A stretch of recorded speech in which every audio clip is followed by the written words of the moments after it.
comme promis, on va faire encore d'autres transformations, mais cette fois-ci, on est dans les exponentielles et les logarithmiques.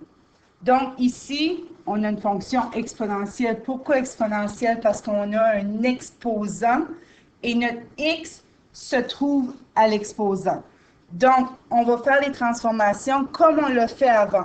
Donc, si c'est avec le x, ça influence x, et si c'est à l'extérieur, ça influence y. La seule différence ici, si vous remarquez en haut, la fonction de base est c de x. Donc, l'exposant doit toujours avoir une base. Donc, ça, ce n'est pas une transformation. Ça va nous déterminer si la fonction est croissante ou décroissante, mais ça ne va pas être une transformation. Ce n'est ni un étirement, ni une translation, peu importe. C'est seulement L de base. Ça prend absolument une base pour mettre avec un exposant. Donc, ici, L de base, qu'on va venir écrire 0,6 à la x. Donc, ça, c'est L de base. Donc, le 0,6, ce n'est pas une transformation. Mais qu'est-ce qui arrive? Ça veut dire qu'on fait 0,6 x nombre de fois multiplié par lui-même. Donc, si tu 0,6 fois 0,6, est-ce que ça va donner un nombre plus grand ou un nombre plus petit?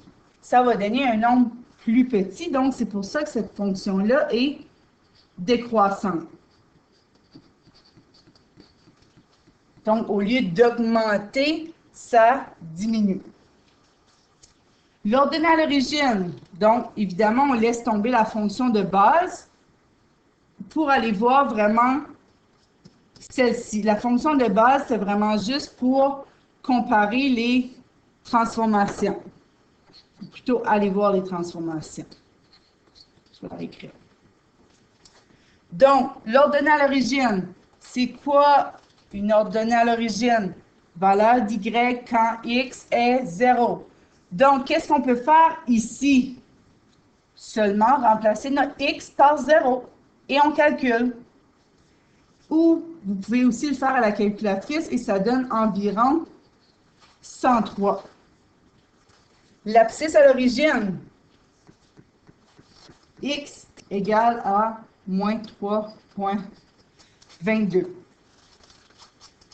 Vous allez remarquer qu'il n'y a pas toujours des abscisses à l'origine. Parce qu'habituellement, quand on met un exposant, on va diminuer, diminuer, diminuer, comme dans ce cas-ci, c'est décroissant, mais on ne va jamais atteindre 0. Pourquoi ici on atteint le 0?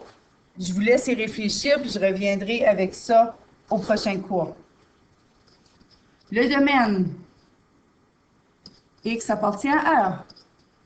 On peut mettre un exposant négatif, on peut mettre une fraction, on peut mettre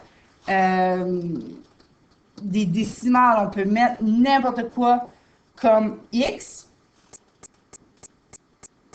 Mais le y ici, toujours appartient à R, tel que y est plus grand que moins 4. Réfléchissez-y. Si je vous dis qu'une fonction, qu'un exponentiel ne sera jamais 0, qui est le résultat, donc y, sauf ici, on descend de moins 4, donc on vient modifier cette affirmation-là. Je vous laisse y réfléchir plus longtemps. Allons voir les différentes transformations. Qu'est-ce qui se passe? Qu'est-ce que le 5 fait? Étirement vertical. Pourquoi vertical? Ce qui est avec x influence x. Ce qui est à l'extérieur influence y. D'un facteur de 5.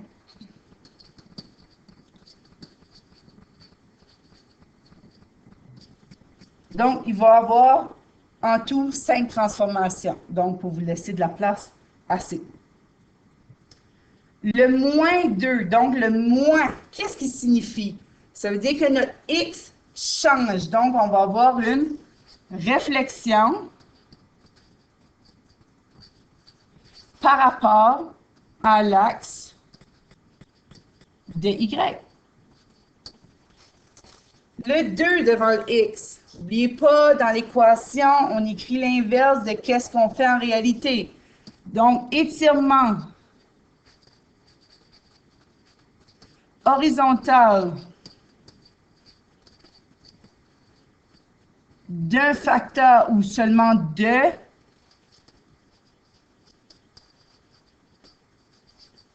1,5 ou une demi. Donc, à ne pas oublier. Qu'est-ce qui nous reste ici? Bon, il y a le plus 3 qui influence notre X, donc translation horizontale de 3 vers la gauche. Donc, on se souvient que X, c'est écrit l'inverse de ce qui se passe en réalité. Et la dernière translation verticale de 4 ou de 4 unités, donc de 4 unités vers le bas.